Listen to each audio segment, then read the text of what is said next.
नमस्कार, social media special bulletin देख रहे हैं आप और मैं हूं आपके साथ खुशी व्यास। तो खबरों की करेंगे शुरुआत, लेकिन उससे पहले जान लेते हैं किन खबरों पर आखिर हमारी नजरें रहने वाली है। तो देखिए, सुनीता विलियम्स 9 महीने बाद अंतरिक्ष से रवाना होगी। महाकुंभ में अनेक अमृत निकले हैं, मोदी जी ने ऐसा कहा। औरंगजेब कब्र विवाद लगातार जारी है। हिंसा के बाद नागपुर में कर्फ्यू अब लगाया गया है। सोने चांदी की कीमत में जबरदस्त उछाल एक बार फिर से देखने को मिला। सिकंदर का नया गाना नाचे सिकंदर भी रिलीज किया गया है। तो चलिए इसी के साथ अब रुक कर लेते हैं सीधा खास खबरों की ओर। तो देखिए, अंतरिक्ष में फंसे एस्ट्रोनॉट सुनीता विलियम्स और बुच विल्मोर 9 महीने 13 दिन बाद पृथ्वी पर लौट रहे हैं। उनके साथ इंटरनेशनल स्पेस स्टेशन में मौजूद क्रू 9 के 2 और एस्ट्रोनॉट निक हेग और अलेक्सांद्र गोरबुनोव की 18 मार्च को स्पेस स्टेशन से रवाना हुए हैं। आपको बता दें कि चारों एस्ट्रोनॉट के ड्रैगन स्पेस क्राफ्ट में सवार होने के बाद सुबह करीब 8:30 बजे से स्पेस क्राफ्ट का हैच यानी कि दरवाजा बंद हुआ और करीब 10:35 पर space craft international space station में अलग हुआ है। ये 19 मार्च को सुबह लगभग करीब 3:30 बजे फ्लोरिडा के तट पर लैंड होगा। अब आइए आपको बताते हैं कि सुनीता विलियम्स और बुच विल्मोर को स्पेस स्टेशन पर क्यों भेजा गया था। तो देखिए, सुनीता विलियम्स और बुच विल्मोर बोइंग और नासा के 8 दिन के joint crew flight test mission पर गए थे। इस मिशन का उद्देश्य बोइंग के स्टारलाइनर स्पेसक्राफ्ट की एस्ट्रोनॉट्स को स्पेस स्टेशन तक ले जाकर वापस लाने की क्षमता को टेस्ट करना था। एस्ट्रोनॉट को स्पेस स्टेशन पर 8 दिन में रिसर्च और कई एक्सपेरिमेंट भी करने थे। मिशन के दौरान उन्हें स्पेसक्राफ्ट को मैन्युअली भी उड़ाना था। सुनीता विलियम्स 9 महीने बाद अंतरिक्ष से रवाना हो चुकी है। 10:35 पर स्पेस स्टेशन से यान अलग हुआ है और इसके बाद कल दोपहर 3:30 बजे समुद्र में लैंडिंग होगी। आपको बता दें कि फ्लोरिडा के तट पर लैंडिंग होने वाली है। 8 दिन के joint crew flight test mission पर ये लोग गए थे और अब 9 महीने 13 दिन बाद पृथ्वी पर उनकी वापसी होगी।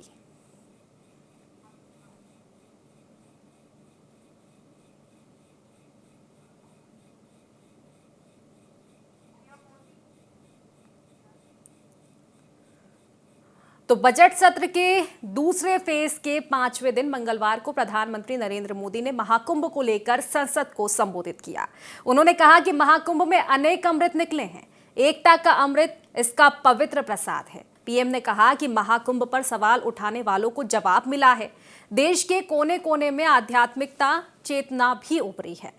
महाकुंभ में राष्ट्रीय चेतना के दर्शन हुए और महाकुंभ के उत्साह उमंग को महसूस किया गया है।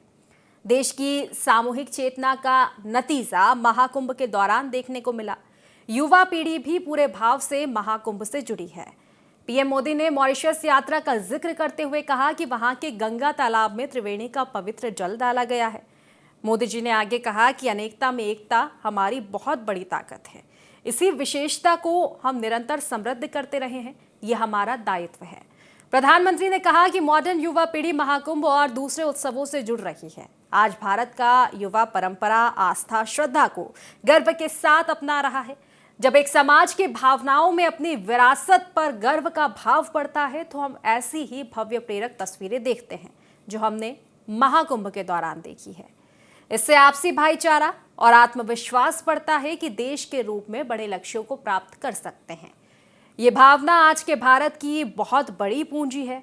महाकुंभ से अनेक अमृत निकले। एकता का अमृत इसका पवित्र प्रसाद है। महाकुंभ ऐसा आयोजन रहा जिसमें देश के हर क्षेत्र से, हर कोने से आए लोग एक हो गए। पीएम मोदी ने महाकुंभ को लेकर संसद में ये संबोधन दिया है।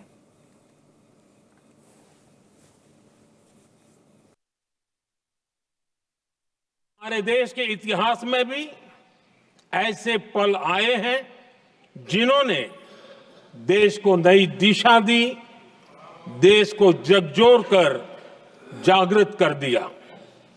जैसे भक्ति आंदोलन के कालखंड में हमने देखा कैसे देश के कोने कोने में आध्यात्मिक चेतना उभरी। स्वामी विवेकानंद जी ने शिकागो में 1 सदी पहले जो भाषण दिया वो भारत की आध्यात्मिक चेतना का जयघोष था। उसने भारतीयों के आत्मसम्मान को जगा दिया था। हमारी आजादी के आंदोलन में भी अनेक ऐसे पड़ाव आए हैं। 1857 का स्वातंत्र संग्राम हो, वीर भगत सिंह की शहादत का समय हो, नेताजी सुभाष बाबू का दिल्ली चलो का जयघोष हो, गांधी जी का दांडी मार्च हो, ऐसे ही पड़ावों से प्रेरणा पाकर भारत ने आजादी हासिल। तो औरंगजेब की कब्र हटाने की मांग को लेकर सोमवार को महाराष्ट्र में हिंदू संगठनों ने प्रदर्शन किया। इस दौरान नागपुर में विश्व हिंदू परिषद ने गोबर के कंडों से भरा एक हरे रंग का कपड़ा जला दिया। विश्व हिंदू परिषद के मुताबिक ये औरंगजेब की प्रतीकात्मक कब्र थी। इस घटना का वीडियो वायरल हो गया। देर शाम करीब 7:30 बजे नागपुर के महाल इलाके में इसके बाद हिंसा भड़क गई।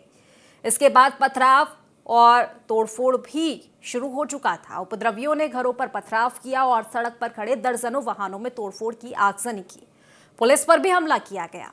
डीसीपी निकेतन कदम कुल्हाड़ी के हमले से घायल हो गए। आपको बता दें कि पुलिस ने इस दौरान आंसू गैस के गोले छोड़े। रात करीब 10:30 बजे से 11:30 बजे के बीच ओल्ड भंडारा रोड के पास हंसपुर इलाके में एक और झड़प हो गई। तो मंगलवार को सीएम देवेंद्र फडणवीस ने विधानसभा में बताया कि नागपुर हिंसा को लेकर 5 एफआईआर दर्ज की गई है। वहीं 31 पुलिसकर्मी और 7 नागरिक घायल हुए हैं।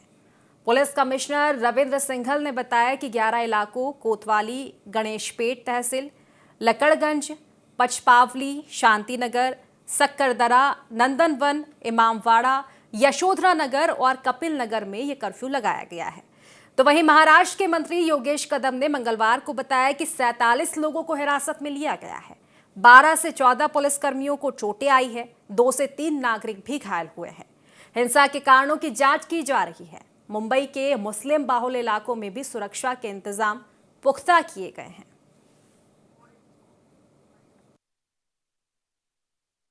नागपुर के महल इलाके में जिस प्रकार से तनाव की स्थिति निर्माण हुई, ये बहुत ही निंदनीय है।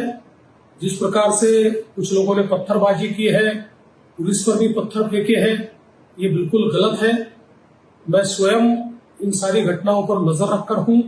अगर कोई दंगा करता है, कोई पुलिस पर पत्थर फेंकता है, कोई समाज में तनाव निर्माण करता है, तो ऐसे सभी लोगों के ऊपर कड़ी से कड़ी कार्रवाई। मध्य प्रदेश विधानसभा के बजट सत्र के 6वें दिन भी हंगामा लगातार जारी रहा। नेता प्रतिपक्ष उमंग सिंघार ने प्रदेश सरकार पर निशाना साधते हुए कहा कि कांग्रेस पार्टी हर भ्रष्टाचार के खिलाफ खड़ी है। जनता का पैसा प्रदेश का पैसा है। अगर कोई भी नेता या मंत्री घोटाला करेगा तो कांग्रेस चुप नहीं बैठेगी। प्रदेश के अंदर सोने की ईंट निकल रही है, ये किसका पैसा है और सरकार इस पर चुप क्यों है?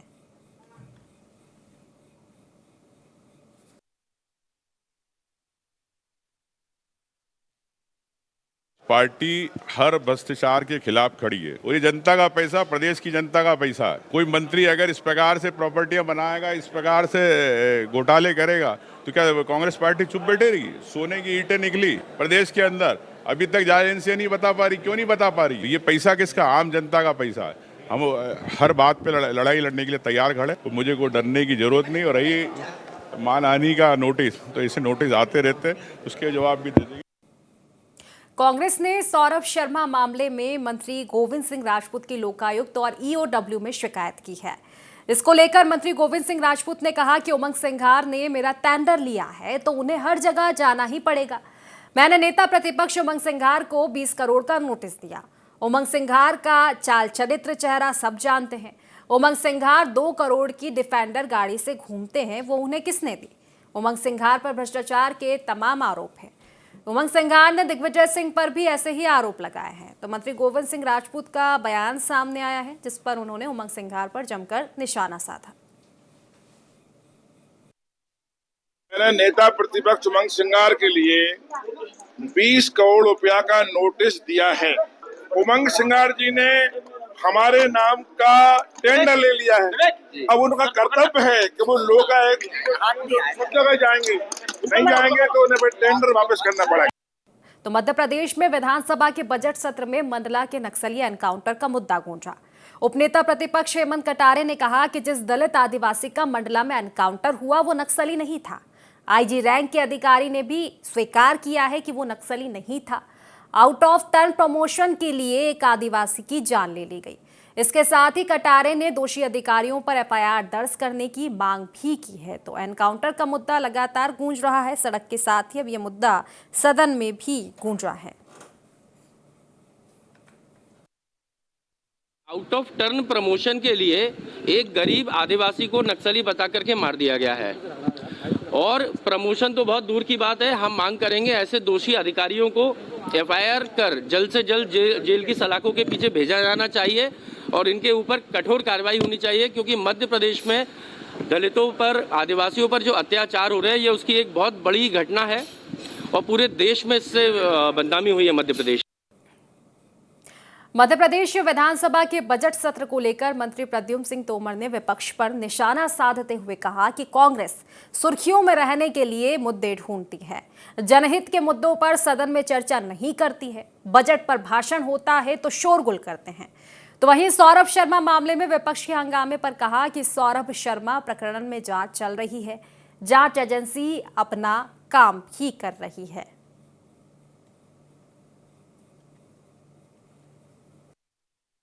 कांग्रेस के पास कोई मुद्दा नहीं है। सुर्खियों में रहने के लिए कांग्रेस मुद्दों की ढूंढ करती है। जनहित के जितने मुद्दे हैं सदन में ना तो उन मुद्दों पे वो चर्चा करते हैं, शोरगुल करते हैं। बजट पे भाषण होता है तो शोरगुल करते हैं। चर्चा करना या सुनकर के बजट में कोई कमी है तो सही तरीके से उसका प्रस्तुतिकरण करें चर्चा में, तो सदन में सुना जा सके और उसके आधार पर कुछ कमी हो तो उसमें सत्ता पक्ष भी सुधार। भाई दोनों का काम है लोकतंत्र में, परंतु विपक्ष अपनी भूमिका सही तरीके से नहीं निभाता। वो सुर्खियों में जिंदा बना रहने के लिए काम करता है। सौरभ शर्मा वाले प्रकरण में जांच चल रही है,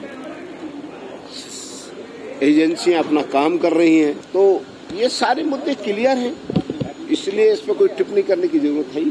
अपनी एजेंसियां अपना काम कर रही हैं, जब निष्कर्ष आ जाएगा उसमें कमी हो कोई तब बात कर। इलाहाबाद हाई कोर्ट ने महाकुंभ में अव्यवस्थाओं और गड़बड़ियों को लेकर सीबीआई जांच की मांग वाली याचिका को खारिज कर दिया है।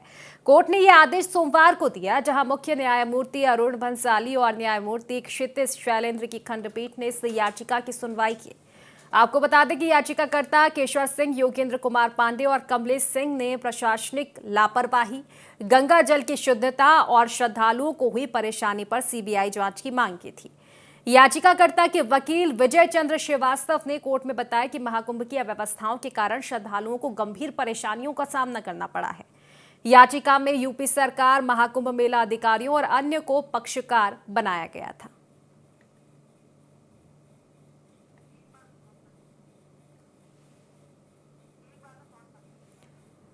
तो देखिए, महाकुंभ को लेकर अब ये बड़ा फैसला इलाहाबाद हाई कोर्ट ने सुनाया। महाकुंभ में अव्यवस्थाओं और गड़बड़ियों को लेकर सीबीआई जांच की मांग वाली याचिका को खारिज कर दिया गया है।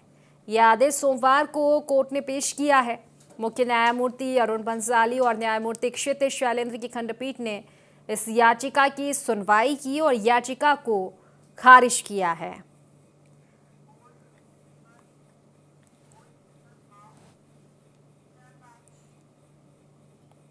तो सोने और चांदी की कीमतों में लगातार तेजी देखने को मिल रही है। 17 आपको बता दें कि मार्च को कीमतें अब तक के सबसे उच्चतम स्तर पर पहुंच चुकी है और आज यानी कि 18 मार्च को एक बार फिर से बढ़ोतरी देखी गई है। India Boolean and jewellers association के अनुसार 10 ग्राम 24 कैरेट सोने का भाव 1058 रुपए की बढ़ोतरी के साथ 88,101 रुपए पर पहुंच गया है। इससे पहले 13 मार्च को सोने ने 86,843 का रिकॉर्ड बनाया था। वहीं चांदी के दामों में भी लगातार बढ़ोतरी दर्ज की जा रही है। 1 किलो चांदी का भाव 1,445 रुपए से बढ़कर 99,767 रुपए प्रति किलो पर पहुंच चुका है। इससे पहले बीते गुरुवार 14 मार्च को चांदी का दाम 98,322 रुपए प्रति किलो था। चांदी ने पिछला उच्चतम स्तर 23 अक्टूबर 2024 को 99,151 रुपये प्रति किलो पर बनाया था। वहीं सोने में तेजी के 3 प्रमुख कारण भी हम आपको बता देते हैं, जिसमें पहला है अंतर्राष्ट्रीय भू राजनीतिक तनाव की वजह से अमेरिका में डोनाल्ड ट्रंप के राष्ट्रपति बनने के बाद जियोपॉलिटिकल टेंशन भी बढ़ चुकी है, जिससे निवेशकों का रुझान सुरक्षित संपत्तियों जैसे गोल्ड की ओर बढ़ रहा है। इसके अलावा रुपए का कमजोर होना भी एक कारण है। डॉलर के मुकाबले भारतीय मुद्रा के कमजोर पड़ने के कारण सोने की कीमतों में लगातार इजाफा हो रहा है। इसके साथ ही शेयर बाजार का गिरना भी सोने चांदी की कीमतों में तेजी का एक कारण है। तो सोने चांदी की कीमत में लगातार उछाल देखने को मिल रहा है। लगातार ऑल टाइम हाई पर सोने की कीमतें देखने को मिल रही है। चांदी की कीमतें भी लगातार बढ़ती हुई नजर आ रही है।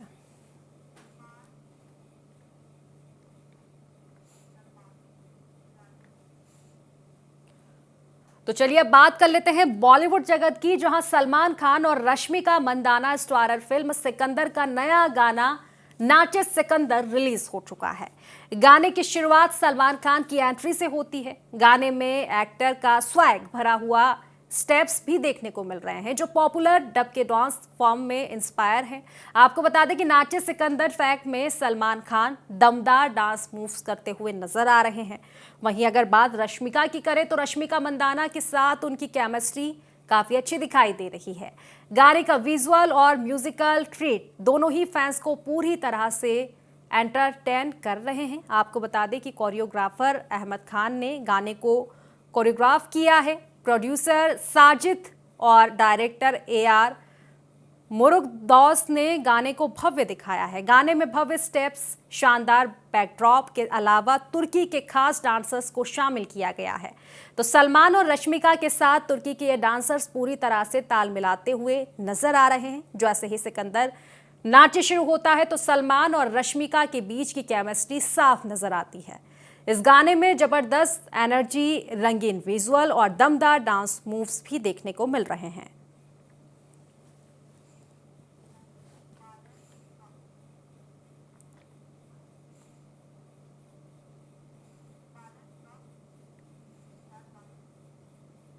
तो विंटर डेस्टिनेशन औली में नेशनल विंटर गेम्स के स्थगित होने के बाद अब स्कीयरों और राज्य के स्कीइंग प्रेमियों के लिए एक अच्छी खबर है। दरअसल हिम क्रीड़ा स्थली औली में 20 मार्च से 2 दिवसीय राज्य स्तरीय Auli Himalayan cup skiing championship प्रतियोगिता का आयोजन किया जा रहा है, जिसे जोशीमठ औली क्षेत्र के पर्यटन, होटल, होम स्टे कारोबारी और सभी stakeholder skiing and snowboard association of Chamoli के मार्गदर्शन में किया जा रहा है। आयोजन समिति के अध्यक्ष विवेक पवार ने जानकारी दी है कि स्कीइंग इवेंट औली में 20 और 21 मार्च को आयोजित होंगे, जिसमें उत्तराखंड राज्य के चमोली, रुद्रप्रयाग, पौड़ी, टिहरी सहित अन्य जनपदों के नए स्कीइंग प्रतिभागी सहित स्थानीय स्कीयर भी भाग लेंगे। तो बर्फ की कमी के चलते Nanda Devi international skiing slope में बर्फ की कमी के चलते ये आयोजन औली टॉप के आसपास के प्राकृतिक स्लोप पर आयोजित होंगे।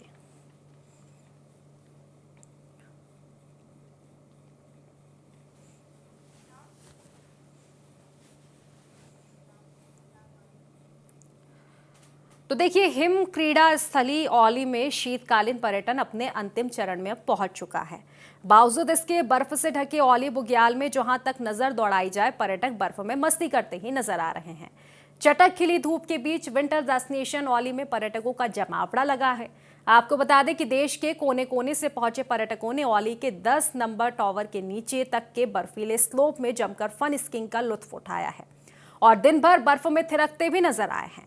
वहीं बर्फीली वादियों के बीच पर्यटक स्थानीय पर्यटन कारोबारियों द्वारा खोले मोबाइल ढाबे की बनी चाय, कॉफी और पहाड़ी मैगी का मजा लेते हुए भी नजर आ रहे हैं। आपको बता दें कि कम बर्फबारी के बाद भी औली के प्रति पर्यटकों का ये बढ़ता रुझान कहीं न कहीं स्थानीय पर्यटन कारोबारियों के लिए एक अच्छी खबर है।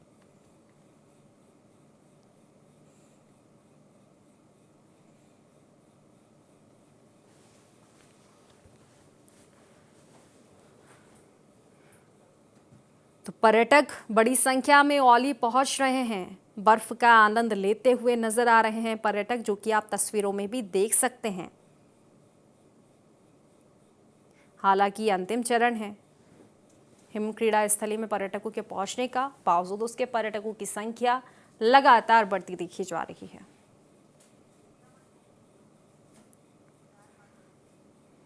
तो इंदौर में रंग पंचमी का इतिहास यूं तो 70 साल पुराना है, लेकिन आज इसका स्वरूप काफी विशाल हो चुका है। आज जहां 4 से अधिक गेर और एक फाग यात्रा निकाली जाती है, तो वहीं समय के साथ कुछ गेर आयोजकों ने इसे निकालना बंद भी कर दिया है। रंग पंचमी की गेर में नए रंग उड़ते हुए नजर आ रहे हैं। सबसे पहले टोरी कॉर्नर की गेर में रंगों के कढ़ाव का उपयोग किया गया है। वहीं बैलगाड़ी टोरी कॉर्नर की गेर की शुरुआत हुई है। रंग पंचमी गेर के साथ पिछले कई वर्षों से एक फाग यात्रा भी निकाली जा रही है। टोरी कॉर्नर के गेर के संयोजक शेखर गिरी कहते हैं कि बाबूलाल गिरी, छोटे लाल गिरी, रामचंद्र पहलवान ने रंगों से भरा कढ़ाव लगाना शुरू कर दिया है, जिसमें लोगों को डुबोया जाएगा। इसके बाद लोग बाल्टियों में रंग भरकर राजवाड़ा पर जमा होने लगेंगे और गेर की योजना भी बना ली गई है। इसके साथ ही सबसे पहली गेर की शुरुआत हुई। वहीं रंगों के त्योहारों को पूरे जोर शोर से मनाने के लिए इंदौर नगर निगम ने पूरी तैयारी कर ली है।